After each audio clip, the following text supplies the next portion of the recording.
अस्सलामु अलैकुम वरहमतुल्लाहि वबरकातुहू। मैं हूँ मोहम्मद शहाबुद्दीन रज़वी।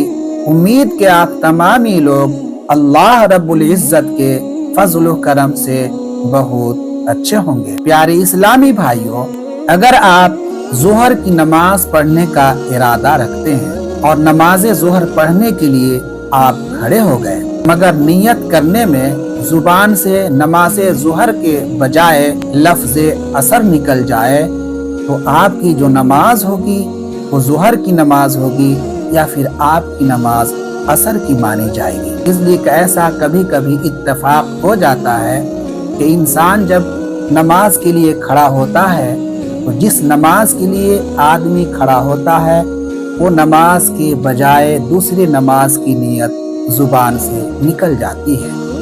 तो ऐसी सूरत में नमाजी को क्या करना चाहिए? नियत को ख़त्म कर देना चाहिए या तसलसल बाकी रखना चाहिए, नमाज को मुकम्मल करना चाहिए? तो प्यारे इस्लामी भाइयों, इसमें घबराने की ज़रूरत नहीं है।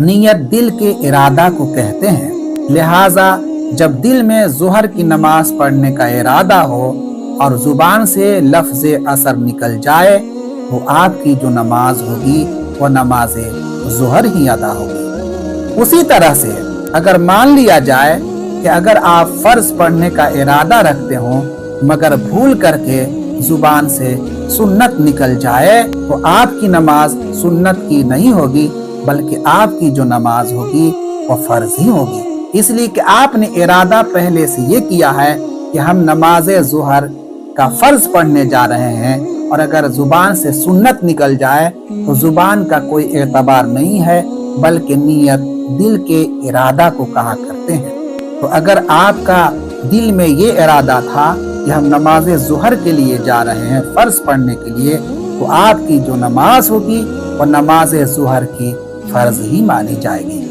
उसी तरह से किसी नमाज में भी जो नमाज का वक्त है आप इरादा करके निकले हैं और ज़ुबान से दूसरे वक्त की नमाज की नियत ज़ुबान पर अगर आ गई तो नमाज आपकी वही होगी जो आपके दिल में इरादा था कि हम फला वक्त की नमाज पढ़ने जा रहे हैं, फला नमाज पढ़ने जा रहे हैं, आपकी वही नमाज होगी और आपके नमाज में कोई खराबी नहीं आएगी और सवाब में कोई कमी नहीं आएगी। प्यारे इस्लामी भाइयों, खुलासा ये है कि नियत में जुबान का एतबार नहीं होता है, बल्कि दिल में जो इरादा हो उसी का एतबार किया जाता है। तो प्यारे इस्लामी भाइयों, अगर आपके साथ ऐसा कोई वाक़या पेश आता है तो आपको घबराने की ज़रूरत नहीं है, आपको नियत तोड़ने की ज़रूरत नहीं है, बल्कि आपको नमाज मुकम्मल करना चाहिए। आपकी नमाज में कोई कमी नहीं आती है, सवाब में भी कोई कमी नहीं आती है। अल्लाह रब्बुल इज़्ज़त फज़ल फरमाए। अस्सलामु अलैकुम वरहमतुल्लाहि वबरकातुहू।